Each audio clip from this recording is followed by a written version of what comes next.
দর্শক, বিভিন্ন দাবিতে সারা দেশের বিভিন্ন স্থানে মানববন্ধন ও সংবাদ সম্মেলন অনুষ্ঠিত হয়েছে। প্রতিনিধিদের পাঠানো তথ্যচিত্রে দেখুন ডেস্ক রিপোর্ট। শিক্ষকদের সব ধরনের বৈষম্য দূর করে প্রাথমিক সহকারী শিক্ষকদের 10ম গ্রেড বাস্তবায়নে এক দফা দাবিতে পাবনায় মানববন্ধন করেছেন শিক্ষকরা।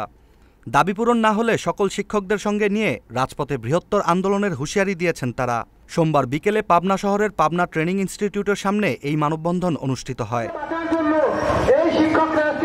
নীলফামারীর ডিমলা থানার টেপা খড়িবাড়ি ইউনিয়নের জ্যোৎস্না আক্তারকে পরিকল্পিতভাবে হত্যার প্রতিবাদ ও ঘটনায় জড়িতদের বিচারের দাবিতে মানববন্ধন করেন এলাকাবাসী ও স্বজনরা। সোমবার বিকেলে ডিমলা উপজেলার টেপা খড়িবাড়ি ইউনিয়নের একতার বাজারে এই মানববন্ধন করেন এলাকাবাসী ও তার স্বজনরা। সিরাজগঞ্জের উল্লাপাড়া উপজেলা পরিষদ চত্বরে প্রাথমিক বিদ্যালয়ের সহকারী শিক্ষকদের বেতন 10ম গ্রেডে উত্তীর্ণের দাবিতে মানববন্ধন করেছেন শিক্ষকরা। সোমবার বিকেলে মানববন্ধন শেষে বিক্ষোভ মিছিল করেন তারা। পরে উপজেলা নির্বাহী অফিসারের মাধ্যমে অন্তর্বর্তী সরকারের প্রধান উপদেষ্টা বরাবর স্মারকলিপি দেয়া হয়। এক দফা দাবিতে ঠাকুরগাঁয়ে কর্মবিরতি পালন করেছেন হাসপাতালের সেবিকারা। মঙ্গলবার সকালে ঠাকুরগাঁও 250 শয্যার জেনারেল হাসপাতালের সামনে সরকারি ও বেসরকারি নার্সরা সমবেত হয়ে বিক্ষোভ করেন। তাদের দাবি আমলা ও ক্যাডারদের বাদ দিয়ে নার্সদের মধ্য থেকে যোগ্য ও দক্ষতার ভিত্তিতে পদায়ন করা। ভোলার লালমোহনে এক দফা দাবিতে 3 ঘণ্টা কর্মবিরতি পালন করেছেন নার্সরা। মঙ্গলবার সকালে সংস্কার পরিষদ লালমোহন উপজেলা শাখার আয়োজনে উপজেলা স্বাস্থ্য কমপ্লেক্স প্রাঙ্গণে কর্মবিরতি পালন করেন তারা।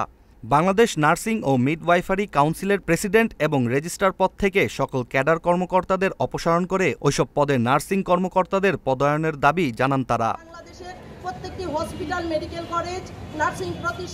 কুমিল্লায় সার্ভে ডিপ্লোমাধারীদের 10ম গ্রেডে উন্নতিকরণের দাবিতে অবস্থান ধর্মঘট পালিত হয়েছে। সকালে কুমিল্লা জেলা প্রশাসক কার্যালয়ের সামনে কর্মবিরতি ও অবস্থান ধর্মঘট পালিত হয়। চাঁপাইনবাবগঞ্জের নার্সিং কর্মকর্তাদের পদায়নের এক দফা দাবিতে 3 ঘণ্টা কর্মবিরতি পালন করা হয়েছে। মঙ্গলবার সকালে চাঁপাইনবাবগঞ্জ জেলা হাসপাতালের সামনে নার্সিং ও মিডওয়াইফারি সংস্কার পরিষদ চাঁপাইনবাবগঞ্জের ব্যানারে এই কর্মসূচি পালন করা হয়। হবিগঞ্জে সার্ভেইং ডিপ্লোমা ইঞ্জিনিয়ার্স ছাত্র পেশাজীবী বাস্তবায়ন পরিষদের উদ্যোগে বিক্ষোভ মানববন্ধন অনুষ্ঠিত হয়েছে।